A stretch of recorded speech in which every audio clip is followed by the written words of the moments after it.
Of consumer behaviour, मैंने एक चीज आप लोगों को समझाया था कि थ्योरी ऑफ कंज्यूमर बिहेवियर, उपभोक्ता व्यवहार सिद्धांत जो है वो उपभोक्ताओं के व्यवहार पर निर्भर करता है। मीन्स कि जो कंज्यूमर है किसी भी कमोडिटी को, यार सिंपल सा समझना, आपको अपने खुद को सोचिए, आपको कुछ लोगों को पनीर बहुत अच्छा लगता है तो पनीर ही खाते हैं, कुछ लोगों को सादी सब्जियां बहुत अच्छी लगती है तो वही खाएंगे।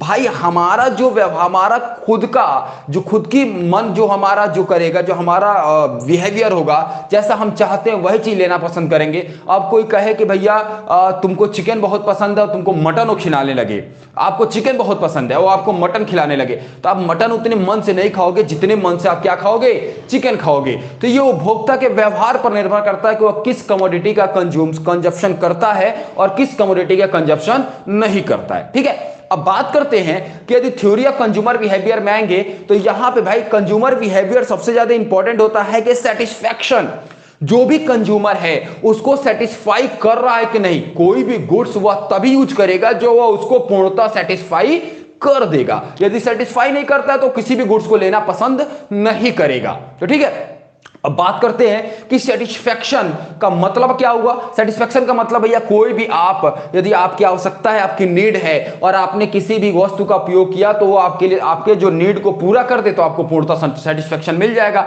और यदि अब मान लीजिए अब आपको भूख बहुत तेज लगी है, घर पे आए, मम्मी से कहा मम्मी खाना दे दो, मम्मी ने कहा ठीक है जाओ किचन में जो पड़ा है उसको लेकर खा लो। आप गए किचन में, पता चले आपको 2 ही रोटी पड़ी है, 2 रोटी उठाया, सब्जी खा लिया और आपका भूख लगा है 4 रोटी का, 2 रोटी कम खाया। क्या आप पूर्णतः आप रोटी से सेटिस्फाई हुए? क्या नहीं हुए ना, क्योंकि आपका पेट नहीं भरा। यदि आपका पेट भर गया होता तो आप पूर्णतः सेटिस्फाई हो गए होते, लेकिन आपका पेट ही नहीं भरा तो सेटिस्फाई कहां से होगा भैया। समझो मेरी बात को, दिमाग में बैठाओ। अब आते हैं आगे, तो इसमें हमारा जो सबसे फर्स्ट टॉपिक होगा, जो थ्योरी ऑफ कंज्यूमर बिहेवियर का फर्स्ट टॉपिक होगा, वह टॉपिक कहलाएगा आपका इंडिफरेंस कर्व। याद रखिएगा, इंडिफरेंस कर्व। हम बात करेंगे आज इंडिफरेंस कर्व की। आज हम बात करने वाले हैं इंडिफरेंस कर्व की। इंडिफरेंस कर्व को अब कहोगे सर जी हिंदियों में बताते, चलिए तो बता दे रहे हैं। एक बात जान लो भैया, इकोनॉमिक्स एक ऐसा पार्ट है, यहाँ पे जो भी वर्ड, खास करके माइक्रो इकोनॉमिक्स के वर्ड को इंग्लिश में समझो ज्यादा बेटर है भैया। हिंदी बड़ा टफ है, बहुत टफ है। कहो हिंदी बता देते हैं। इंडिफरेंस कर्व का हिंदी होगा तटस्थता वक्र। क्या होगा? तटस्थता वक्र या अनाधिमान वक्र। उससे पढ़ने से बढ़िया पढ़ लो भैया इंडिफरेंस कर्व। ठीक है, इसको बोलते हैं तटस्थता वक्र या अनाधिमान वक्र कहते हैं। अब बात करते हैं कि इंडिफरेंस कर्व एक्चुअली कहता क्या है। तो इंडिफरेंस कर्व कहता यह है कि जब, ध्यान समझिएगा, जब आपके पास, यहां पे याद रखिएगा, जब भी हम थ्योरी ऑफ कंज्यूमर बिहेवियर की बात करेंगे वहां पे 2 गुड्स की बात करेंगे, हमेशा 2 गुड्स लेंगे। कितने गुड्स लेंगे? 2 गुड्स लेंगे। तो यहां पे हम 2 गुड्स की बात करते हैं। कोई भी व्यक्ति, ठीक है, कोई भी व्यक्ति यदि किसी 2 गुड्स का उपयोग कर रहा है, उपभोग कर रहा है, कंजप्शन कर रहा है, तो उन दोनों वस्तुओं से जिस बिंदु पर मैक्सिमम सेटिस्फैक्शन उसको मिलेगा वही बिंदु आपका क्या कहलाएगा? इंडिफरेंस कराएगा। और जहां से जो लाइन, जो रेखा, जो कर्व उसको मिलाती है उन बिंदुओं को, उसे हम लोग इंडिफरेंस कर्व कहते हैं। एग्जाम्पल के तौर पर हम यदि एक ग्राफ बनाते हैं तो ज्यादा क्लियर होगा। मान लीजिए मैंने एक ग्राफ बनाया, ध्यान समझिएगा। देखिए ग्राफ में आपका आ रहा है क्या? नीचे वाला हिस्सा आ रहा है? एक बार मैं देख लूं नीचे वाला हिस्सा आ रहा है या नहीं आ रहा है। हाँ आ रहा है। चलिए बात करते हैं कि मैं यदि बनाऊं तो सबसे पहला X axis and Y axis, 2 मैंने ग्राफ बनाया। मैंने मान लिया कि यहां पर जो है ये सेव है, मैंने नीचे सेव ले लिया और ऊपर क्या ले लिया? संतरा ले लिया। ठीक है, अब बात करते हैं कि आपको पता है कि जब सेब और संतरा का सीजन आता है तो सेब थोड़ा सा ज्यादा कॉस्टली होता है जब कंपेयर टू संतरा। तो उसके बेस पर हम बनाते हैं। मान लीजिए हमने एक सेब लिया, उस समय उसी के पैरेलल हमने कितना संतरा ले लिया? 20 संतरा ले लिया। कितना संतरा ले लिया? 20 संतरा ले लिया। मतलब समझिएगा कि एक सेब और 20 संतरा जब हम कंज्यूम कर रहे हैं तो इस बिंदु पर मैक्सिमम सेटिस्फैक्शन मिल रहा है। सेकंड पॉइंट पे हम आ गए, 2 लिए हमने सेव तो इसको हमने कर दिया 16, 3 लिया इसको तो हमने इसको कर दिया, ये 3 लिया जब सेव तो इसको हमने कितना कर दिया? ध्यान समझना भैया, इसको कितना कर दिया? इसको हमने कर दिया 12। यदि हमने आगे मान लीजिए हमने ये 4 लिया तो इसको हमने कर दिया कितना? 8 कर दिया। चलिए एक और बढ़ा देते हैं, यदि हमने इसको 5 लिया तो हमने इसको कितना कर दिया, इसको 5 लिया तो इसको हमने कर दिया 4। अब ध्यान समझना कि जो ये बिंदु है, ध्यान समझना, ये जो बिंदु मिल रहा है, ये जो बिंदु मिल रहा है, ध्यान समझना कि जब हम एक संतर सेब यूज कर रहे हैं उस समय हम 20 संतरा यूज कर रहे हैं, तो इन दोनों के वस्तुओं के उपभोग से हमको जो मैक्सिमम सेटिस्फेक्शन मिल रहा है किस बिंदु पर मिल रहा है, इस ए बिंदु पर मिल रहा है। वैसे ही जब हमारा कंजप्शन, और ध्यान से इसमें एक चीज और समझना है, इसी को लॉ ऑफ सब्स्टिट्यूशंस बोलते हैं, उसको मैं डिस्कस करूंगा अभी। लॉ ऑफ सब्स्टिट्यूशन इसको क्या बोलते हैं अभी जस्ट इसके आगे मैं डिस्कस कर लूंगा। यदि जब मैं 16 यूज कर रहा हूं, किसको, संतरा, जब संतरा को थोड़ा सा कम किया, भैया एक को कम किया तो एक को हम क्या कर देंगे, इंक्रीज कर देंगे, उसके सेटिस्फेक्शन प्राप्त करने के लिए, मैक्सिमम सेटिस्फेक्शन प्राप्त करने के लिए हमारा कौन सा पॉइंट आ गया, बी पॉइंट आ गया। जब हमने 2 किया तो संतरा कितना हो गया, 16। जब हम इसको और नीचे की तरफ ले जा रहे हैं तो ये इधर क्या हो रहा है, इंक्रीज होता जा रहा है। जैसे 12 इसका लिया, सी पॉइंट पे मिलता है, मतलब 3 इसका यूज किया। जब इसका मैंने 4 किया तो ये कितना हो गया, 8 हो गया, डी पॉइंट मिल गया। मान लीजिए जब इसका मैंने 4 किया तो ये कितना हो गया, 5 हो गया, ये ई पॉइंट मिल गया। अब ये जो पॉइंट मिल गए, यदि मैं सारे इन पॉइंट्स को ऐसे मिला दूं, ध्यान से समझिएगा, यदि मैं इन सारे पॉइंट्स को ऐसे मिला दूं तो ये जो मिला है इसी को बोलते हैं आईसी कर्व या इंडिफरेंस कर्व, जो मैक्सिमम सेटिस्फेक्शन को मिला रहा है। अर्थात दो वस्तुओं के उपभोग से जो मैक्सिमम सेटिस्फेक्शन पॉइंट मिलता है उसको मिलाने वाली रेखा इंडिफरेंस कर्व कहलाती है। समझ में आ गया। जेके स्तंभ एक है, हमारे बहुत बड़े इकोनॉमिस्ट हैं, वो कहते हैं जेके स्तंभ के अनुसार कहा जाता है ये कि इंडिफरेंस कर्व वह बिंदु है जहां पर कंज्यूमर को सबसे ज्यादा इंडिफरेंस अर्थात तटस्थता प्राप्त होती है, वही आपका इंडिफरेंस कर्व है। समझ में आ गया। क्या कहते हैं वो कि वह किसी भी कंज्यूमर को जिस बिंदु पर, जिस पॉइंट पर सबसे ज्यादा इंडिफरेंस, जहां सबसे सर्वाधिक वो तटस्थ रहता है, जहां इंडिफरेंस रहता है, वहां पे उसको क्या बोलते हैं, इंडिफरेंस कर्व कहते हैं। उसको मिलाने वाली रेखा को इंडिफरेंस कर्व कहते हैं। ये जेके स्तंभ का स्टेटमेंट है। कई बार एग्जाम में जेके स्तंभ का डिफिनीशन पूछा गया है, कई बार एग्जाम में इससे क्वेश्चंस आए हुए हैं। ये है इंडिफरेंस कर्व। ध्यान से समझिएगा भैया, मैं एक एक चीज कह रहा हूं कि आराम से समझाऊंगा, जल्दीबाजी मत करना। यदि समझ आ गया तो एस लिख देना, फिर मैं कंटिन्यू करता हूं। यस, यदि समझ में आ गया तो एस कर देना, फिर मैं कंटिन्यू करता हूं। चलिए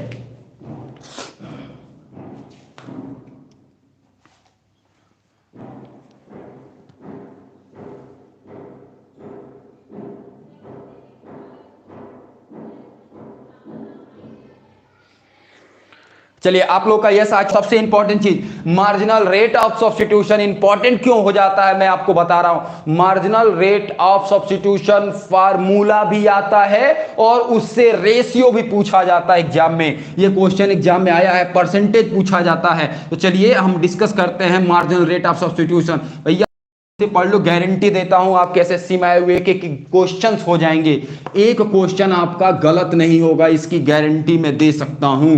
मैं मन से पढ़ लो।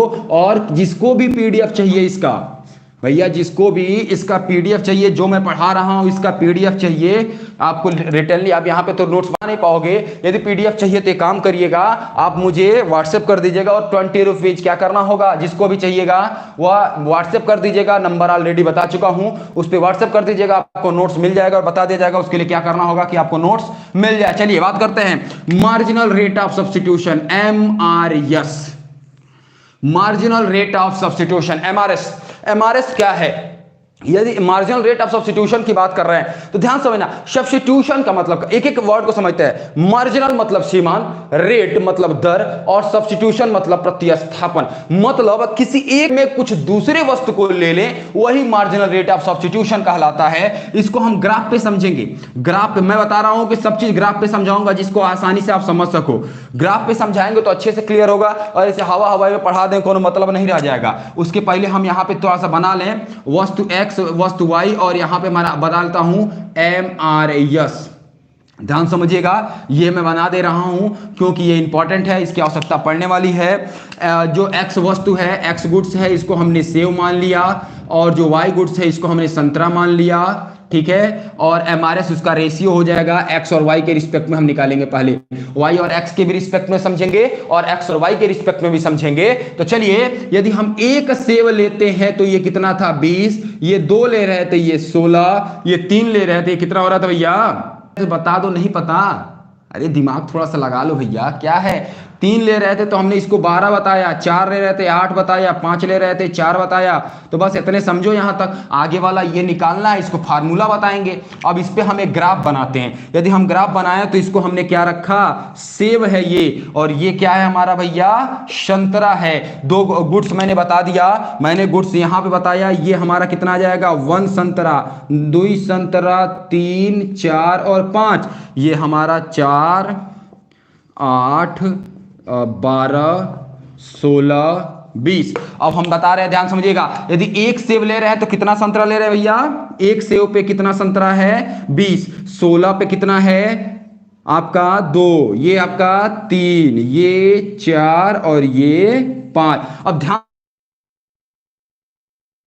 जो बनाया था, जो सेम ग्राफ बनाया था, इंडिफरेंस कर्व में बताया था, लेकिन वहां पर एक केवल इंडिफरेंस कर्व का डिफिनीशन बताने के लिए मैंने बताया था, और वो ग्राफ सही था इंडिफरेंस कर्व के रिस्पेक्ट में। यहां भी सही है, यहां ये मैं बता रहा हूं कि भैया जो ये अंतर हो रहा है, ये 20 से 16 हो रहा है, ये 1 से 2 हो रहा है, इसको कहते कहां है।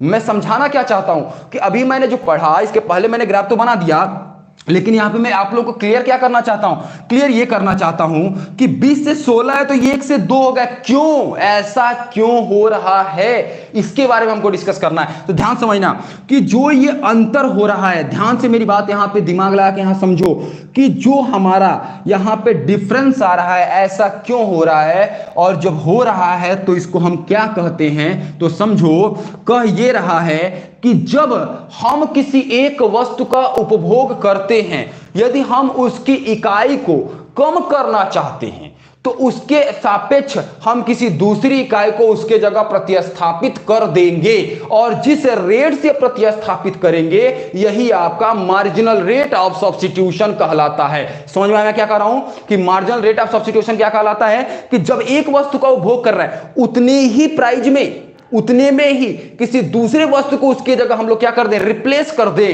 तो वही मार्जिनल रेट ऑफ सब्स्टिट्यूशन कहलाता है। और यही तो हो रहा है। एक बात बताओ, एक सेब ले रहे थे, 20 संतरा ले रहे थे, जब हमने सेब को 1 यूनिट बढ़ाया, मान लीजिए हमने 16 यूनिट इसको किया, 16 यूनिट किसको किया, संतरा को, तो भैया 4 यूनिट कम किया, उतने 4 यूनिट के बदले हमको क्या मिल गया, एक सेब मिल गया। हम सेकंड पे चले गए, सेव पे चले गए। समझ आ रहा है मैं क्या कह रहा हूं कि भैया जब हम यहां पर 4 यूनिट कम हो रहे थे, संतरा कम किए, तो उतने ही के बराबर जो 4 हो रहा है उसके ही बराबर हम एक इंक्रीज कर गए, किसमें, सेव में। उसके जगह हमने रिप्लेस कर दिया, 4 संतरों को रिप्लेस कर दिया एक सेव से, क्योंकि 4 संतरा और एक सेव दोनों का जो गैप आ रहा है भैया, ये गैप क्या कहलाता है, सिंपल एक लाइन में समझो क्या कहलाता है, इसी को तो सब्स्टिट्यूशन कहते हैं। सब्स्टिट्यूशन का मतलब क्या होता है, एक के बदले एक, मतलब एक पसंद आया, उसके जगह वो कॉस्टली हो गया तो उसके जगह हम दूसरे को रिप्लेस कर देंगे। सब्स्टिट्यूशन का मतलब क्या, मान लो पेय पदार्थ 2 ले लें, चाय ले लो, कॉफी ले लो, आप कॉफी पीते, चाय पीते हो, पता चले चाय पत्ती की दाम बढ़ गई,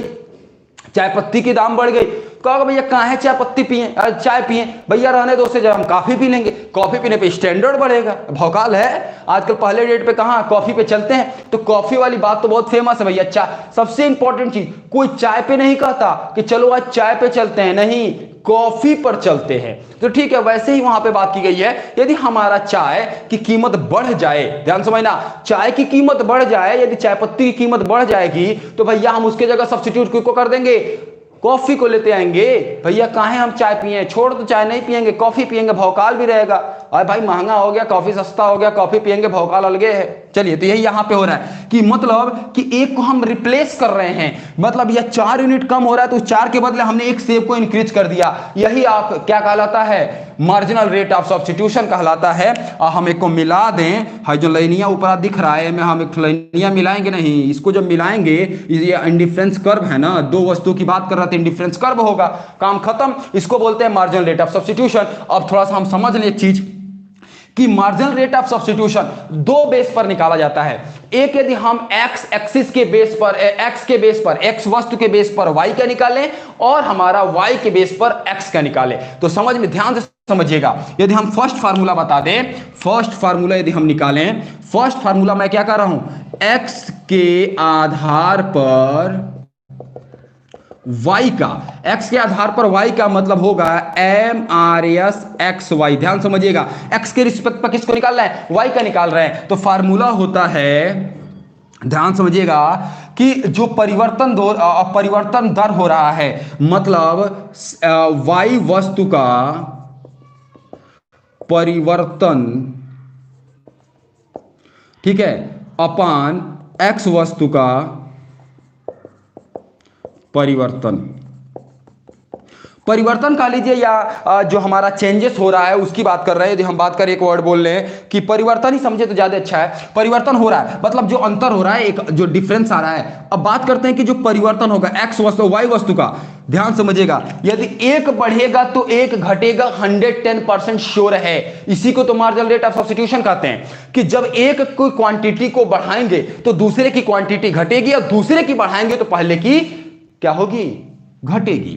अब यही वाई वस्तु की क्या हो रही है, पहले में कमी हो रही है और यहां पे क्या हो रही है, वृद्धि हो रही है। अब फार्मूला हम लिख लें, चूंकि हम इसको वाई वस्तु के परिवर्तन को डेल्टा वाई से रिप्रेजेंट करते हैं और एक्स वस्तु के परिवर्तन को किससे, डेल्टा एक्स से रिप्रेजेंट करते हैं, M R S X Y. ये फार्मूला बनकर आ गया, M R S X Y upon delta Y upon delta X. रट लो भैया, एग्जाम में आया हुआ है, रट लो, ये एग्जाम में कई बार क्वेश्चन आया हुआ है, एक बार नहीं कई बार एग्जाम में आया हुआ है कि आपका M R S X Y upon equal to delta Y upon delta X. Exam में ये कई बार पूछा गया है। अब बात करते हैं इसी फार्मूले पे, यदि हम इसका रेट निकालना शुरू कर दे, M R S X Y. अब भाई यहां पे डेल्टा वाई इक्वल टू हम निकालें, क्योंकि डेल्टा वाई इक्वल टू क्या होगा, डेल्टा वाई इक्वल टू क्या होगा, ये हमारा मान लो, ये हमारा मान लो x1 है और y1 है और ये क्या है, y2 है। तो क्या होगा, y1 माइनस y2 अपान डेल्टा x निकालोगे तो क्या हो जाएगा, ये हमारा मान लो x1 है, ये x2 है, तो क्या हो जाएगा x2 माइनस x1। समझ में आ रहा है, ध्यान समझना, ये y1 है y2 है, तो y1 माइनस y2, ऊपर से नीचे भाई जो बड़े से कमी, निगेटिव में नहीं ले जाओगे, दिमाग में बैठा लेना, पॉजिटिव हमेशा होगा। तो यदि हम डिफरेंस निकाल लोगे, डेल्टा y आपका निकल के कितना आ जाएगा, 4, ये तो निकल कर रहा है, और डेल्टा एक्स कितना निकल कर जाएगा, 1, मतलब रेशियो निकाल दो कितना हो जाएगा, 4:1। मतलब यदि यहां पे हम निकालेंगे तो क्या आ जाएगा, 4:1। रेशियो क्या आ गया, 4:1। जो हमारा मार्जिनल रेट ऑफ सब्स्टिट्यूशन आया कितना, 4:1 आ गया। इसी तरह आगे का भी निकालते चले जाइए, हमारा आगे का भी निकालेंगे, सब ऐसे ही निकलता चला जाएगा। चूंकि मैंने गैप बराबर रखा है, इसी वजह से सबका 4:1 ही आ रहा है। मैंने जो रखा है ऐसा रखा है कि 4:1 ही आ रहा है सबका, तो ये हमारा निकाल लेंगे। जरूरी नहीं है कि 4:1 है, कुछ भी डेटा और चेंज कर देते तो कुछ और आ जाता। यहाँ पे मान लीजिए हम 7 रख देते तो कुछ और आ जाता, ये हमारे ऊपर निर्भर करता है। तो हमने एक फार्मूला बना लिया, किसके रिस्पेक्ट में बनाया, एक्स के आधार पर वाई का फार्मूला बनाया। और सेम यदि हमने इसी को थोड़ा सा चेंज कर दूं, यदि हम यही क्या कर दें, M R S Y X कर दें, वाई के रिस्पेक्ट में एक्स का कर दें, तो फार्मूला क्या हो जाएगा, delta X upon delta Y. ये दो फार्मूले याद रखिएगा। फार्मूला 2 मैंने क्या बना दिया, M R S marginal rate of substitution X से respect to Y, delta Y upon delta X. M R X marginal rate of substitution Y respect to X, delta X upon delta Y. ये आपका actually formula बन करके चला आया। Screenshot लेना चाहते थे स्क्रीनशॉट इसको ले सकते हैं। ये था मार्जिनल रेट ऑफ सब्स्टिट्यूशन। यदि समझ आ गया तो कमेंट बॉक्स में यस लिख दीजिएगा, यदि समझ नहीं आया तो नो लिखिए, फिर मैं एक बार समझा दूंगा। तो आप लोग का इंतजार कर रहा हूं कि आपका ऐसे नो आए, फिर मैं कंटिन्यू करता हूं नेक्स्ट टॉपिक। तो चलिए आप लोग कमेंट बॉक्स में जरूर तुरंत का तुरंत मेंशन कीजिए, फिर मैं कंटिन्यू करूं।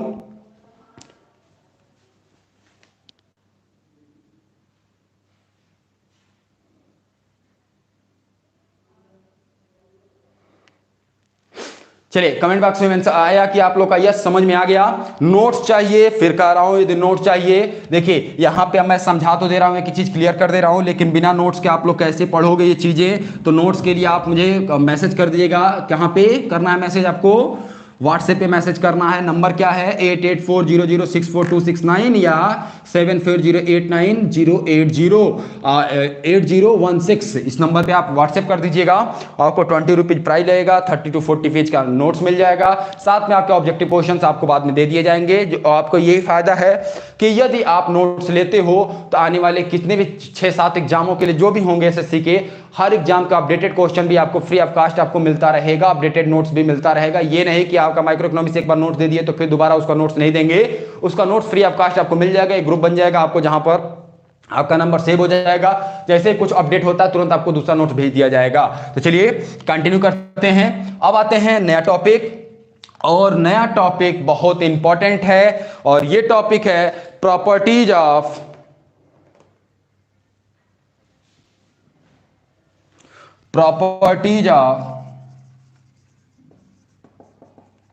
Indifference curve.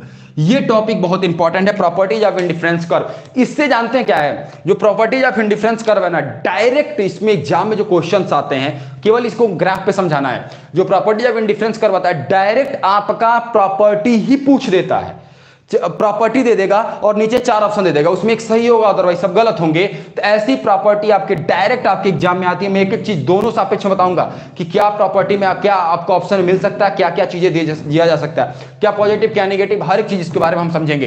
पहला प्रॉपर्टीज ऑफ इंडिफरेंस कर्व, सबसे फर्स्ट प्रॉपर्टी ध्यान समझिएगा। फर्स्ट प्रॉपर्टी कहता है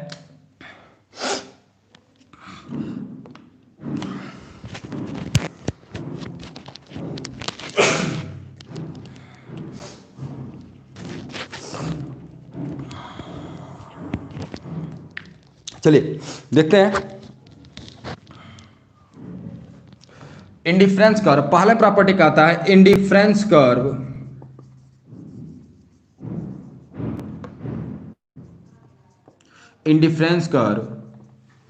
slope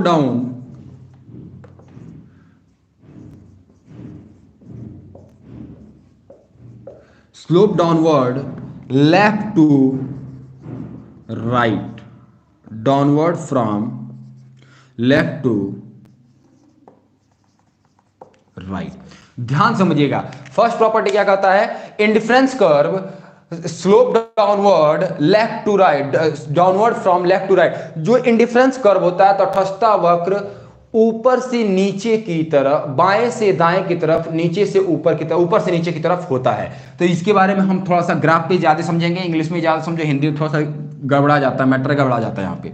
indifference curve slope downward from left to right, मतलब ये कह रहा है कि जो इंडिफरेंस कर्व होता है वह ऊपर से नीचे की तरफ, बाएं से दाएं होता है। ठीक है, अब बात करते हैं कि ऐसा क्यों बना कर दिया। देख लो, ग्राफ कोई भी बना लोगे, इंडिफरेंस कर्व का कोई भी ग्राफ बनाओगे, ध्यान समझिएगा, कोई भी ग्राफ, दो सेटिस्फेक्शन वस्तुओं का बना रहे थे, कुछ ऐसे हमने बना लिया, और जो इंडिफरेंस कर्व एक्चुअली बन रहा है, ध्यान से देख रहे होंगे, इंडिफरेंस कर्व ऊपर से नीचे की तरफ, बाएं से दाएं है। ध्यान समझिएगा, बाएं से दाएं ही तो है और ऊपर से नीचे की तरफ है। इंडिफरेंस कर्व हमेशा ऊपर से नीचे की ओर आपका होता है, और कैसे होता है, डाउनवर्ड होता है, लेफ्ट टू राइट। ये एग्जाम में डायरेक्ट क्वेश्चन पूछा है, एक्चुअली होता ये है, लेकिन एग्जाम में ऑप्शन में क्या क्या मिल जाता है, ऑप्शन मिल गया क्या कि indifference curve slope upward from left to right. Option क्या मिल गया, indifference curve parallel to X axis, indifference curve parallel to Y axis. ये 4 ऑप्शन मिल गए। अब ये आंसर क्या होगा, कौन सी प्रॉपर्टी सही हो जाएगी, प्रॉपर्टी कौन सी सही हो जाएगी, ऐसे दे दिया कि इंडिफरेंस कर्व के बारे में बताइए, और ये चारों प्रॉपर्टी दे दिया, 4 दे दिया, चारों में से सही क्या होगा, indifference curve slope downward left to right. यही समझना है, यही एग्जाम में आपका आता है। अब इसके 3 जो अलग अलग भी बन सकते हैं उसको बना रहा हूं, जो आपके सही नहीं होंगे। तीसरा देखिए, ध्यान समझिएगा, मैं दूसरा समझा रहा हूं। पहला ये वाला जो है ये सही है, लेकिन इसके अलावा जो बनेंगे, indifference curve slope upward from left to right. अब ध्यान समझना, क्यों नहीं होगा ये भी मैं समझाऊंगा, एक्स और वाई एक्सिस क्यों नहीं होगा ये चीज मैं अच्छे से क्लियर करूंगा, जिससे आपको कंफ्यूजन ना हो। ध्यान से समझना मेरी बात, मैंने कहा कि मैं समझाऊंगा कि आपको कहीं प्रॉब्लम ना हो, ध्यान से समझना। सपोज यदि इंडिफरेंस कर्व ये हो जाए तो एनीवन कमेंट बॉक्स में मेंशन कीजिएगा। सपोज ये मैं ग्राफ बना दिया, मैंने यही लिखा था indifference curve slope upward, downward की जगह क्या हो जाएगा upward from left to right, left to right ऊपर की तरफ है। अब एनीवन कमेंट बॉक्स में मेंशन करना क्यों गलत है, ये जो मैंने बनाया है ये क्यों गलत है, ये कमेंट बॉक्स में मेंशन कीजिए, ये गलत क्यों है। एनीवन कमेंट बॉक्स में तुरंत मेंशन कीजिए कि यह गलत है तो क्यों है।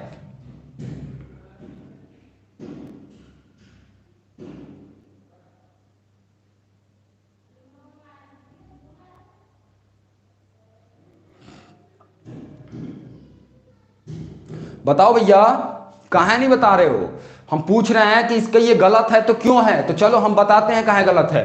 एक बात बताओ, मैंने अभी एक बात बताया कि जब हम दो वस्तुओं का जब उपभोग करते हैं तो एक समान कभी भी सेटिस्फेक्शन नहीं मिल सकता दोनों वस्तुओं से, किसी में कम और किसी में ज्यादा, किसी की कम मात्रा यूज करोगे क्वांटिटी कम करोगे, किसी की क्वांटिटी ज्यादा यूज करोगे, कभी भी दोनों की क्वांटिटी एक समान नहीं हो सकती। और भैया यहां पर क्या है, दोनों की क्वांटिटी एक समान है और दोनों के दोनों इंक्रीज कर रहे हैं, दोनों के दोनों, मैंने क्या बताया, एक इंक्रीज करेगा तो एक डिक्रीज करेगा, यही तो इंडिफरेंस कर्व कहता है। और यहां पर क्या हो रहा है, दोनों के दोनों इंक्रीज कर रहे हैं, यदि दोनों के दोनों इंक्रीज करेंगे तो क्या सही है, किसी हाल में सही नहीं है, गलत हो जाएगा।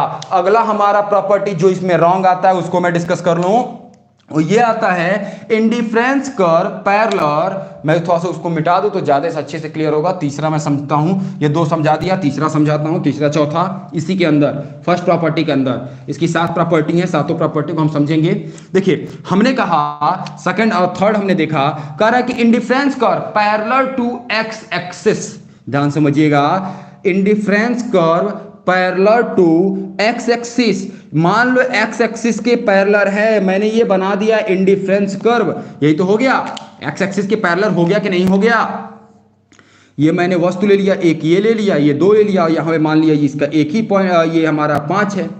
ध्यान समझिएगा, इंडिफरेंस कर्व कह रहा है कि एक्स एक्सिस के indifference curve can not be parallel, क्या कह रहा है, indifference curve can not be parallel to X axis, X axis के पैरेलल नहीं हो सकता, गलत है, काहे नहीं हो सकता, कमेंट बॉक्स में मेंशन करो भैया। मैं चौथा भी बता दे रहा हूं और उसके बाद आपको देखता हूं कि दोनों का आंसर आप कमेंट बॉक्स में मेंशन कर रहे हो कि नहीं। चौथा भी इसी से एकदम सेम एक ही जैसा है, X axis Y axis zero, कह रहा है कि indifference curve can not be parallel to Y axis, indifference curve can not be parallel to Y axis, ये इंडिफरेंस कर्व हो गया, ये 4 हो गया, ये 8 हो गया, ये 1 हो।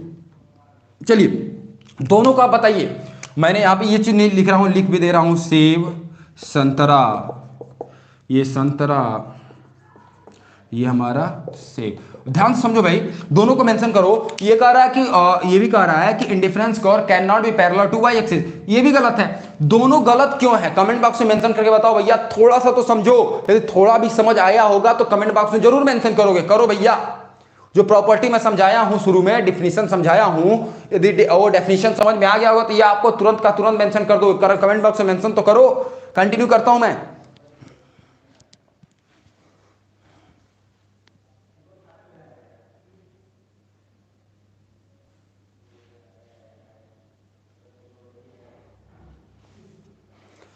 बहुत से कुछ लोग का है दोनों प्राइस इंक्रीज हो रहा है, बहुत अच्छा कमेंट कर रहे हैं, प्राइस नहीं भैया, क्वांटिटी इंक्रीज हो रही है, प्राइस इंक्रीज थोड़े ना होगा, यहाँ प्राइस की बात नहीं कर रहे हैं, प्राइस अभी आगे आएगा, प्राइस लाइन की डिस्कस करेंगे, प्राइस की बात मत कीजिए, यहाँ केवल की केवल क्वांटिटी की बात कीजिए, क्वांटिटी की बात करना है, प्राइस की बात यहाँ नहीं होगी, जब डिमांड बात करेंगे तब प्राइस आएगा, प्राइस अभी आएगा इसी में भी आएगा, लेकिन प्राइस लाइन जब आएगा तब, अभी कोई मतलब नहीं है प्राइस का, केवल क्वांटिटी की बात हो रही है। ध्यान समझिए, मैंने ये दोनों को दिया, कमेंट बॉक्स में आप लोग का अभी तक कमेंट नहीं आया, मैं चाहता हूं जितना जल्दी हो सके कमेंट आए, मैं कंटिन्यू करूं, फिर कह रहा हूं फिर से समझिएगा, ये प्रॉपर्टी क्या कर रही है, indifference curve can not be parallel to X axis, indifference curve can not be parallel to Y axis. दो मैंने दिया, एक एक्स एक्सिस के पैरेलल नहीं हो सकता और दूसरा वाई एक्सिस के पैरेलल नहीं हो सकता, और दोनों के दोनों गलत हैं। तो गलत है तो क्यों है, ये आप कमेंट बॉक्स में मेंशन कीजिएगा। प्राइस मत इंक्लूड कीजिए, प्राइस की बात नहीं हो रही, यहां क्वांटिटी की बात हो रही है, तो क्वांटिटी बताइए ना, क्वांटिटी के बेस पर बताइए।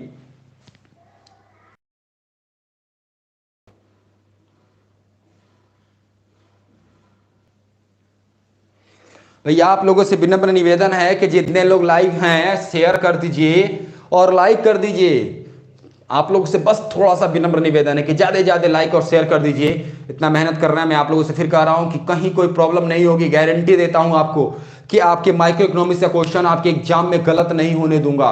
अब मन से पढ़ ले गए तो आपके माइक्रो इकोनॉमिक्स से क्वेश्चन चाहे जितना भी टफ दे दे गलत नहीं होगा। मैं उस डीप तक जाऊंगा, उतना अंदर तक जाकर पढ़ाऊंगा कि आपको कहीं प्रॉब्लम ना हो। अभी तो बेसिक चीजें बता रहा हूं, क्वेश्चंस डिस्कशन करूंगा, इसके नंबर ऑफ क्वेश्चन डिस्कशन करूंगा कि ये क्वेश्चंस हैं। इसका एमसीक्यू भी आप लोग का आएगा, जैसे आपके चैनल पे इस समय देख रहे होंगे कि आप लोग का इंडियन कॉन्स्टिट्यूशन का एमसीक्यू आ रहा है, आपका इतिहास हिस्ट्री का मॉडर्न हिस्ट्री का एमसीक्यू आ रहा है। आज भी एमसीक्यू आएगा मॉडर्न हिस्ट्री का सेकंड एमसीक्यू, वैसे इसका भी एमसीक्यू आएगा। जो भी पार्ट हम पढ़ाएंगे उसका एमसीक्यू आप लोग को मिलता जाएगा। और आप लोगों को फिर कहा गया है कि जो भी नोट्स चाहिए, हिंदी का नोट चाहिए, जो भी नोट चाहिए तो आप बॉक्स में मेंशन कर सकते हैं, या आप मेरे व्हाट्सएप नंबर पर मैसेज कर दीजिएगा। कास्ट बस कितना है, 50 रुपीज है, लेकिन माइक्रो इकोनॉमिक्स के आपका केवल ओनली 20 रुपीज है। और साल भर के लिए अपडेटेड मिलेगा आपको, हर बार अपडेट होगा तो आपको न्यू मिल जाएगा। यदि आप चाहते हैं तो कमेंट बॉक्स में मेंशन कर दीजिएगा। चलिए इसको समझते हैं। मैंने कहा कि एक्स एक्सिस के पैरेलल नहीं हो सकता। एक बात बताओ, यदि एक्स एक्सिस के पैरेलल हो गया तब तो ये कांस्टेंट हो गया, वाई वस्तु कांस्टेंट हो गया। ये भैया एक्स सेम इंक्रीज कर रहा हो, ये कांस्टेंट, ये पॉसिबल कैसे है भैया? यदि एक इंक्रीज करे तो दूसरा डिक्रीज करेगा, वो तो कांस्टेंट हो गया। यदि हम पैरेलल रखेंगे तो ये कांस्टेंट हो जाएगा, जो पॉसिबल नहीं है। इसी वजह से यह गलत है। सेम इसी तरह ये है भैया, ये कैसे पैरेलल कर दिया? एक को इंक्रीज कर रहे हैं तो ये तो डिक्रीज होगा। एक्स एक्सिस पे सेव क्या होगा, डिक्रीज होगा। यदि हम y को क्या कर लें, पैरेलल यदि y कर ले रहे हैं तो पैरेलल में ये इंक्रीज करता जा रहा है, लेकिन ये हमारा क्या हो रहा है, कांस्टेंट हो जा रहा है, जो कांस्टेंट नहीं हो सकता। इसी वजह से ये आपका गलत है। फर्स्ट प्रॉपर्टी मैंने डिस्कस कर लिया। फर्स्ट प्रॉपर्टी क्या थी, indifference curve slope downward from left to right. अब बात करते हैं नेक्स्ट प्रॉपर्टी की। सेकेंड प्रॉपर्टी देखते हैं। यदि ये प्रॉपर्टी समझ आ गई है तो कमेंट बॉक्स में मेंशन कर दीजिएगा यस। फिर मैं कंटिन्यू करता हूं। यस कमेंट बॉक्स में लिख दीजिए कि आपका ये प्रॉपर्टी समझ में आ गई। प्रॉपर्टी समझ में आ गई तो कमेंट बॉक्स में मेंशन कर दीजिए भैया कि हां सर समझ में आ गई। दूसरी प्रॉपर्टी शुरू कीजिए।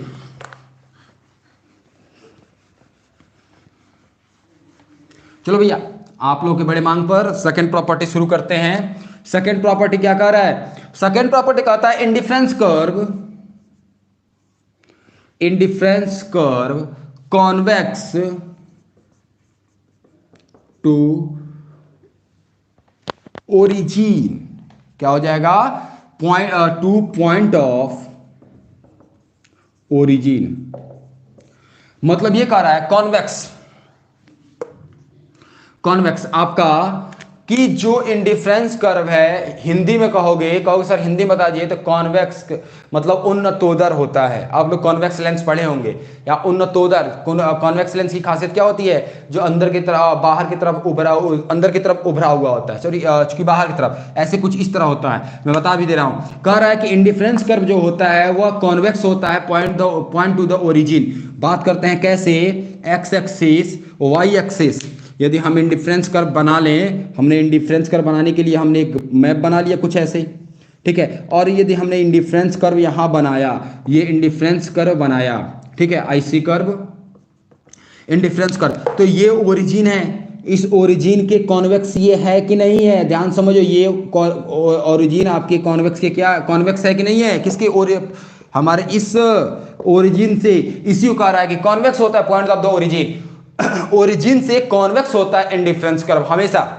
यह भी एग्जाम में क्वेश्चन आया हुआ है। एक्चुअली ग्राफ आपका ये बनेगा, इसमें बहुत ज्यादा समझने की आवश्यकता नहीं है। भैया ऐसा क्यों हो रहा है ये भी आपको पता है। हो क्यों रहा है कि भैया जो ये डिफरेंस आ रहा है, एक डिक्रीज कर रहा है तो एक इंक्रीज कर रहा है। इसी के बेस पर ये आपका हमेशा ऊपर से नीचे की तरफ भी होता है, और ये हमारा क्या होगा, कॉन्वेक्स होगा। ठीक है, बात करते हैं आगे नेक्स्ट प्रॉपर्टी की। बहुत ज्यादा टफ नहीं था, ये आसान था। नेक्स्ट हमारा प्रॉपर्टी बहुत इंपॉर्टेंट है, एग्जाम में कई बार पूछा गया है। प्रॉपर्टी नंबर 3 समझते हैं। यदि समझ ना आ रहा हो तो कमेंट बॉक्स में मेंशन कर दिए, सर समझ नहीं आया एक बार और समझा दीजिए, मैं फिर समझा दूंगा। जहां पे जो पॉइंट समझना है कमेंट बॉक्स में मेंशन कर दीजिएगा। Indifference curve never cut two indifference curve two indifference curve never cut each other, मतलब दो इंडिफरेंस कर्व कभी भी एक दूसरे को कट नहीं कर सकते। ध्यान से समझिएगा भैया, काहे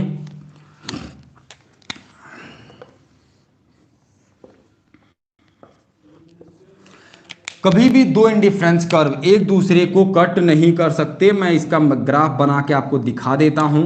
यदि इंडिफरेंस कर्व कभी भी दो इंडिफरेंस कर्व एक दूसरे को कट करते हैं, ध्यान समझिएगा, यदि दो इंडिफरेंस कर्व एक दूसरे को कट करते हैं, ध्यान रखिएगा, यहां पे दो इंडिफरेंस कर्व कट कर दिया, ये भी इंडिफरेंस कर्व यहां मान लिया, indifference curve, indifference curve, indifference curve, indifference curve 1 2 2 1। हाँ, यदि कह रहा है कि कोई भी इंडिफरेंस कर्व, दो इंडिफरेंस कर्व है, यदि एक दूसरे को कट नहीं कर सकते, नेवर कट ईच अदर, यदि कट नहीं कर सकते तो क्यों, कमेंट बॉक्स में मेंशन कीजिएगा। ये यदि नहीं कट कर सकते तो क्यों, ये आप कमेंट बॉक्स में मेंशन कीजिए कि भैया क्यों नहीं कट कर सकते। कमेंट बॉक्स में मेंशन कीजिएगा भैया काहे कट नहीं कर सकते।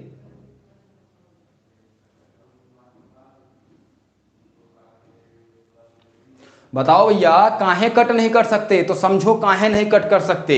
कट इसलिए नहीं कर सकते, एक बात बताओ, जहां कट करेगा, यदि दो इंडिफरेंस कर्व एक दूसरे को यदि कट कर रहा है जिस बिंदु पर, मतलब वो बिंदु एक ऐसा बिंदु है वह जहां पर मैक्सिमम सेटिस्फेक्शन मिल रहा है, केवल एक हो जाए, और जैसे ही कट करेंगे तो मतलब उनका सेटिस्फेक्शन लेवल एक हो गया, जो पॉसिबल नहीं है। ये इकोनॉमिक्स का रूल। अब यहाँ पे भाई व्यवहारिक जीवन से मत जोड़ लेना, कुछ लोग व्यवहारिक जीवन से जोड़ लोगे, व्यवहारिक जीवन से मत जोड़ना, कहना कि हमारा और हमारे दोस्त का दोनों एकदम एक के बराबर है, ऐसा नहीं है। हर व्यक्ति एक दूसरे से अलग होता है, कुछ ना कुछ डिफरेंस होगा ही होगा। सेम वही चीज यहां पर है कि कभी भी इंडिफरेंस कर्व एक दूसरे को कट नहीं कर सकते, यदि कट करते हैं तो यह पॉसिबल नहीं है। पर कट करने का मतलब कि सेटिस्फेक्शन लेवल सेम, और सेम सेटिस्फेक्शन लेवल पॉसिबल नहीं होता। समझ में आया मैं क्या कर रहा हूं, कि सेम सेटिस्फेक्शन लेवल पॉसिबल नहीं होता।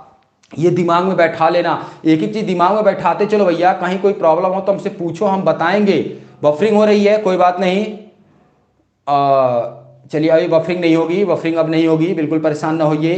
कि ये चीज समझ आ गया, समझ आ गया तो चलिए कंटिन्यू करते हैं। कमेंट बॉक्स में मेंशन कर दीजिए कि हाँ सर समझ में आ गया, आगे कंटिन्यू कीजिए। मजा आ रहा है, मजा आ रहा है कि नहीं, मजा यदि आ रहा है तो आप यस यस लिखते जाइएगा कि अच्छा लग रहा है। यदि अच्छा लग रहा है तो चलिए आते हैं, तीसरी प्रॉपर्टी हो गई, अब पाते हैं फोर्थ प्रॉपर्टी। ज्यादा ज्यादा शेयर कर दीजिए। चलिए आते हैं फोर्थ प्रॉपर्टी पे। फोर्थ प्रॉपर्टी क्या कहता है, मार्कर चेंज कर ले, मार्कर सही नहीं चल रहा है, मार्कर चेंज करते हैं। चलिए फोर्थ प्रॉपर्टी क्या कर रहा है, indifference curve, indifference curve need not to parallel, need not to parallel to each other. कभी भी इंडिफरेंस कर्व एक दूसरे के, नीड नॉट भी, यह आवश्यक नहीं है कि इंडिफरेंस कर्व एक दूसरे के पैरेलल हों, एक दूसरे के पैरेलल हों, या जरूरी नहीं है। ध्यान समझिएगा, ये प्रॉपर्टी बहुत कम एग्जाम में पूछा गया है कि इंडिफरेंस कर्व एक दूसरे के पैरेलल हो। फिर समझ लीजिएगा मेरी बात, यह जरूरी नहीं है, लेकिन जरूरी नहीं है, 99% केस में पैरेलल नहीं होंगे और 1% के केस में पैरेलल हो सकते हैं, वह अपवाद होता है, तो उसके बारे में समझने की आवश्यकता नहीं है। यह जरूरी नहीं है, need not be to parallel each other, मतलब एक दूसरे के पैरेलल होंगे, यह जरूरी नहीं है। यह फोर्थ प्रॉपर्टी कहता है, और बहुत ज्यादा इंपॉर्टेंट नहीं है, इसके बारे में और ज्यादा डिस्कशन नहीं करने वाले। अगला वाला जो है वह बहुत ज्यादा इंपॉर्टेंट है, तो ये हम बताएंगे। मिटाते हैं इसको। प्रॉपर्टी नंबर 5, प्रॉपर्टी नंबर 5 बहुत इंपॉर्टेंट है, कई बार एग्जाम में आते हैं, कई बार एग्जाम में आया है। Property number 5, higher indifference curve represent higher satisfaction,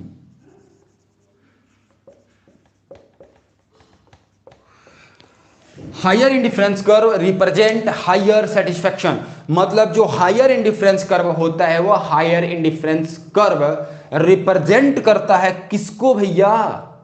higher indifference curve किसको रिप्रेजेंट करता है? हायर सेटिस्फेक्शन को। भैया ज्यादा जितना ऊंचा होगा उतना ही तो उससे उतना ज्यादा हमको सेटिस्फेक्शन मिलेगा। भैया इंडिफरेंस कर्व सेटिस्फेक्शन को ही तो रिप्रेजेंट कर रहा था। एक बात बताओ, इंडिफरेंस कर्व सेटिस्फेक्शन को ही तो रिप्रेजेंट कर रहा था।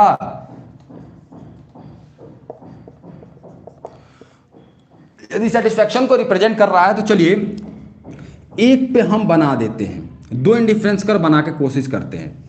इसी पे हम हायर इंडिफरेंस कर्व सेटिस्फेक्शन पे, आप कहोगे सर पैरेलल बनाए, पैरेलल नहीं बना भाऊ, ये ग्राफ को समझाने के लिए बनाया गया है। देखिएगा ये एक इंडिफरेंस कर्व दो दो गुड्स की बात कर रहा है, एक ही पे दो गुड्स की बात कर रहा है, IC1 और IC2। IC2 ध्यान समझिएगा, जो इंडिफरेंस कर्व है जो IC2 है इसकी सेटिस्फेक्शन लेवल हायर है किससे? IC1 से। यदि हायर है तो इसका रिप्रेजेंट भी तो हायर कर रहा है, सेटिस्फेक्शन भी तो हायर मिल रहा है। क्यों हायर सेटिस्फेक्शन मिल रहा है? भैया इसकी क्वांटिटी ज्यादा यूज कर रहा है, ये भी क्वांटिटी ज्यादा यूज कर रहा है कि नहीं कर रहा है? बताओ ना। दोनों क्वांटिटी ये नहीं, ये सेम कर रहा है लेकिन इसकी क्वांटिटी ज्यादा यूज कर रहा है कि नहीं कर रहा है? कर रहा है ना। एक की तो ज्यादा क्वांटिटी यूज कर रहा है, एक की सेम है तो एक की तो ज्यादा यूज कर रहा है। तो ऐसे में कहने का मतलब यह है कि जो हायर इंडिफरेंस कर्व होता है, जो भी हायर इंडिफरेंस कर्व बना दे वह सेटिस्फेक्शन के हायर लेवल को रिप्रेजेंट करता है। ये एग्जाम में क्वेश्चन आया हुआ है, रट लीजिएगा कि higher indifference curve represent higher satisfaction, मतलब हायर इंडिफरेंस कर्व क्या करता है? हायर सेटिस्फेक्शन को रिप्रेजेंट करता है। ये एग्जाम में आया हुआ है, रट लेना, ये मोस्ट इंपॉर्टेंट है। फिर कह रहा हूं कि मोस्ट इंपॉर्टेंट है, कई बार एग्जाम में आया हुआ है, तो इसलिए इसको दिमाग में बैठा लो और अच्छे से समझो कि क्या है क्या नहीं है। अब बात करते हैं, नेक्स्ट है कि indifference curve touch neither X axis nor Y axis. चलिए देखते हैं आपकी प्रॉपर्टी नंबर 6। प्रॉपर्टी नंबर 6 भी बहुत इंपॉर्टेंट है। इसमें 3-4 प्रॉपर्टी ऐसी है, जैसे पहली प्रॉपर्टी जो था बहुत इंपॉर्टेंट था, ये पांचवी प्रॉपर्टी बहुत इंपॉर्टेंट है, और एक तो नेवर कट ईच अदर, ये भी बहुत ज्यादा इंपॉर्टेंट था। जो इंपॉर्टेंट प्रॉपर्टी है उसको तो बहुत अच्छे से क्लियर कर दे रहे हैं कि कहीं आपको कोई प्रॉब्लम ना हो। चलिए अगला है इंडिफरेंस कर्व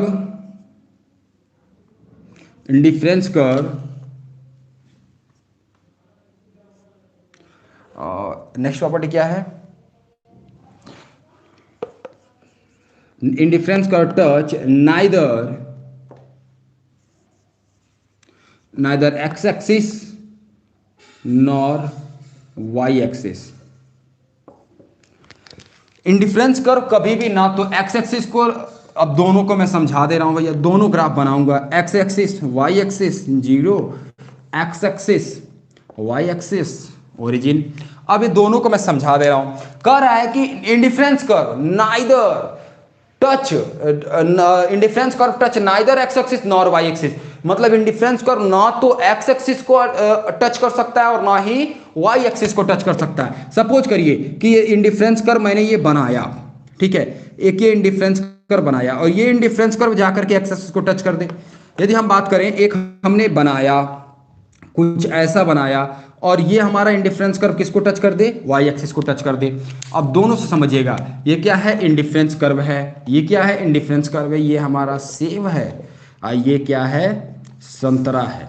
ये क्या है? सेव है, ये संतरा है। अब ध्यान समझना भाव, कह रहा है कि इंडिफरेंस कर्व आपका कभी भी ना तो एक्स एक्सिस को टच करेगा और ना ही वाई एक्सिस को। अब आप लोगों से विनम्र निवेदन है कि आप बताएं कमेंट बॉक्स में मेंशन करके कि क्यों नहीं टच कर सकता, क्यों नहीं टच करता। मैं दोनों बताऊंगा, दोनों गलत है भैया, ये हो ही नहीं सकता। तो आप ये थोड़ा सा कमेंट बॉक्स में मेंशन कीजिए, क्यों नहीं टच कर सकता। कमेंट बॉक्स में मेंशन कीजिए क्यों नहीं टच कर सकता, क्यों नहीं कर सकता। ये कमेंट बॉक्स में तुरंत मेंशन कीजिए कि मैं कंटिन्यू करूं आगे, मजा आएगा आपको। ये दोनों के दोनों बताइएगा कि दोनों इंडिफरेंस कर्व टच नहीं कर सकते, क्यों नहीं टच कर सकते, ये आपको बताना है। बताओ भैया, कमेंट बॉक्स में तुरंत मेंशन करो कि ये ना तो एक्स एक्सिस को टच कर सकता है ना वाई एक्सिस को टच कर सकता है, क्यों नहीं टच कर सकता। मेंशन तो करो कमेंट बॉक्स में। अरे हम कंटिन्यू करेंगे, पहले बता तो दो एक बार, हम समझाएंगे। तुम लोग नहीं बताओगे तो हम तो है ये हैं, आप नहीं बताओगे तो हम तो बताएंगे ही। आप कमेंट बॉक्स में मेंशन तो करो कि क्यों नहीं कर सकता। लिखो भैया, कमेंट बॉक्स में लिखोगे नहीं? समझ नहीं आया? अरे नहीं आया तो वो बता दो कि सर नहीं समझ में आया, एक बार और समझा दीजिए। यदि समझ में आ गया तो बताओ कि ये दोनों एक दूसरे को टच क्यों नहीं कर सकते, एक्स एक्सिस को ना ही वाई एक्सिस को क्यों नहीं कि इंडिफरेंस कर टच कर सकता। कमेंट बॉक्स में मेंशन करो। काहे लेट कर रहे हो? लिखने में कितना समय लगता है?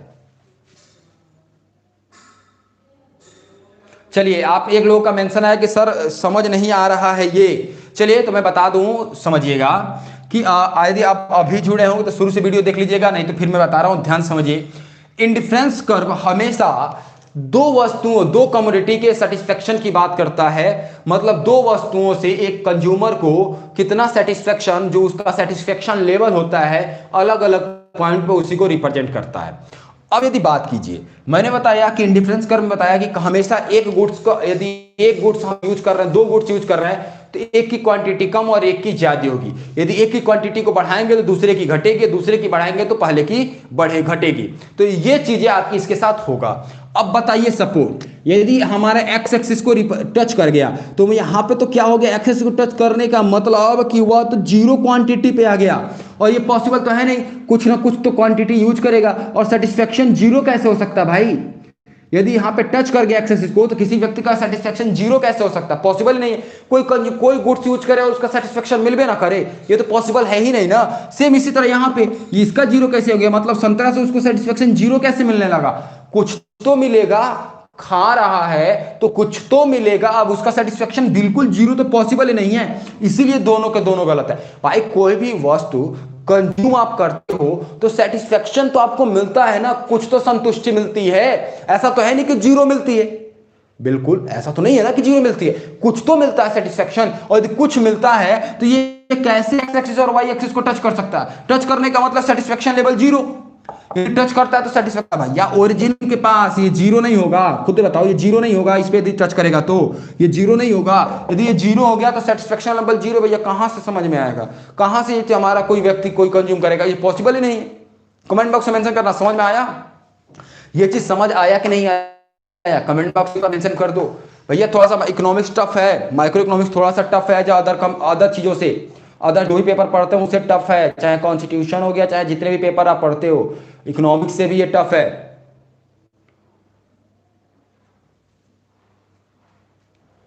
यदि समझ आ गया तो कमेंट बॉक्स में मेंशन कर दो भैया। बहुत अच्छा, दुर्गेश जी ने आपने कमेंट किया था, बहुत अच्छा आपने बताया। दुर्गेश जी ने आपने कमेंट किया, दुर्गेश गुप्ता जी ने आपने बहुत अच्छा बताया कि चीजें सर बहुत अच्छे से कि किसी एक कमोडिटी नहीं हो सकती। बहुत अच्छा, आपका सही था आंसर। तो यही चीज आप लोग जल्दी करेंगे ना, देखिए आप लोग जितना जल्दी समझेंगे ना उतना ही मजा आएगा इसमें। देखिए इकोनॉमिक्स का जो पार्ट में पढ़ा रहा हूं ना, माइक्रो इकोनॉमिक्स, ये थोड़ा सा टफ है as a compare to other से हम बात कर ले। अदर जितनी भी बात करते हैं, इकोनॉमिक्स पर तो आसान है, इकोनॉमिक्स आसान है, लेकिन माइक्रो थोड़ा सा टफ पड़ रहा है। माइक्रो में जानते हैं, और माइक्रो को आप लोग कभी भी ना माइक्रो को टफ मान के मत पढ़ो। माइक्रो पढ़ने के लिए अपने आप को कंज्यूमर मान लो। भैया कंज्यूमर तो हो ही, भैया खाना खाते हो, पेन से लिखते हो, भैया हम ये मार्कर यूज कर रहे हैं तो हम तो कंज्यूमर हैं, हमको आवश्यकता है, नीड है, इसके बिना हम लिख देंगे क्या बोर्डवा पे? नहीं लिख पाएंगे ना। लिखने के लिए हमको मार्कर चाहिए ना, और बोर्डवा पे लिखने के लिए बोर्ड चाहिए ना। तो भैया ये सारी चीजें, बोलने के लिए माइक चाहिए ना, रिकॉर्ड करने के लिए हमको कुछ स्टैंड चाहिए, सारी चीजें कहां से आएंगी? ये हमारी आवश्यकता है, हमारी नीड है। भाई एक कंज्यूमर जिसकी कोई नीड नहीं है, इकोनॉमिक्स कहता वो मरा हुआ है। इकोनॉमिक्स से कहना यह है कि किसी भी व्यक्ति का कंज्यूमर, कोई भी कंज्यूमर जिसकी कोई नीड है ही नहीं, वो मरे हुए के समान है। कोई भी पूरे सृष्टि में कोई ऐसा इंसान नहीं है, सजीव प्राणी नहीं है, सजीव प्राणी नहीं है जिसे नीड ना हो। हर किसी को कुछ ना कुछ नीड होती है, बिना नीड के कोई जिंदा नहीं रह सकता, या जिसको नीड नहीं है वो मरे हुए के समान है। यह इकोनॉमिक्स कहता है। अपने आप को एक सुनो भैया, माइक्रो इकोनॉमिक्स समझने के लिए ना अपने आप को कंज्यूमर बना लो, गारंटी देता हूं समझ में आ जाएगा। अपने आप को कंज्यूमर बना लो, गारंटी देता हूं समझ आएगा, कहीं कोई प्रॉब्लम नहीं होगी। डिमांड पढ़ेंगे, मजा आ जाएगा आपको पढ़ने में। अभी डिमांड आगे हमारा आएगा, उसके बाद मार्केट आएगा, मजा आएगा पढ़ने में। बस अपने आप को कंज्यूमर बना लेना, अपने आप को वहां रख करके समझना, चीजें समझ में आने लगेंगी। तो चलिए आते हैं सातवीं प्रॉपर्टी और आखिरी प्रॉपर्टी आज की क्या है। इसकी आखिरी प्रॉपर्टी है इंडिफरेंस कर्व की। मैं डायरेक्ट ऐसे हिंदी में बोल दे रहा हूं, अच्छा अंग्रेजी में कहो। अब हिंदी मत पूछने लगना कि सर इसका हिंदी बता दीजिए।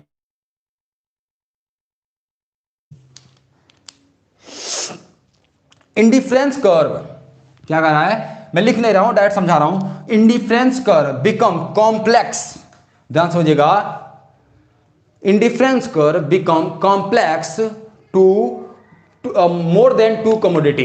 इंडिफरेंस कर्व को बनाना थोड़ा सा टफ हो जाता है जब दो से ज्यादा कमोडिटी, मान लो ये हमारा सेब था, ये क्या था, संतरा था, ये एक्स एक्सिस, ये वाई एक्सिस, मान लो एक और आ गया आम, तीसरी कमोडिटी। एक बात बताओ, हमने दो तो रिप्रेजेंट कर लिया, तीसरा कहां रिप्रेजेंट करोगे, हमें बनाओगे कहां, इंडिफरेंस कर्व खींचोगे कहां? एक बात बताओ, तुम ही बताओ कि दो कमोडिटी हमारे पास थी, सेब और संतरा, तो हमने तो आराम से यहां से इंडिफरेंस कर्व हमने बना लिया।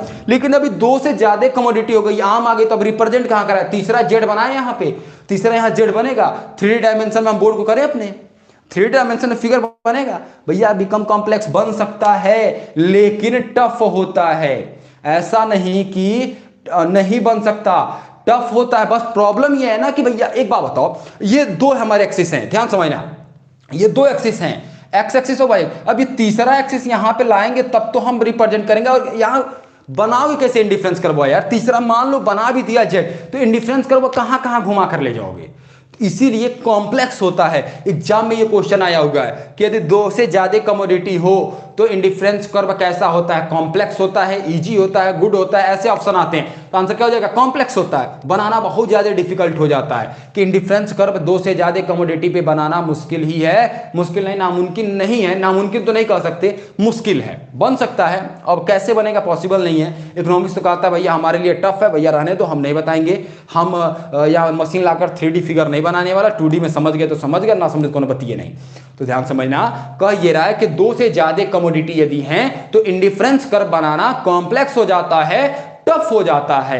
ये प्रॉपर्टी थी आपका इंडिफरेंस कर्व की।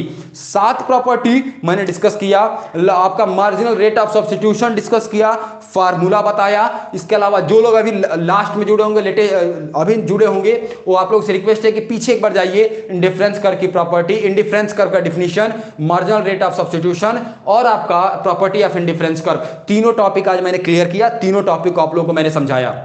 मैंने कहा था ये तीनों टॉपिक से आपके नंबर ऑफ क्वेश्चन एग्जाम में आते हैं, थोड़ा सा डिफिकल्ट था ये, इतना बहुत ज्यादा डिफिकल्ट नहीं है, लेकिन थोड़ा सा डिफिकल्ट इंडिफरेंस कर्व का डिफिनीशन माना जाता है माइक्रो इकोनॉमिक्स में, तो आपको मैंने वो चीजें समझा दी। यदि कहीं कोई प्रॉब्लम है तो आप कमेंट बॉक्स में मेंशन कर दीजिएगा, मैं आंसर जरूर देंगे।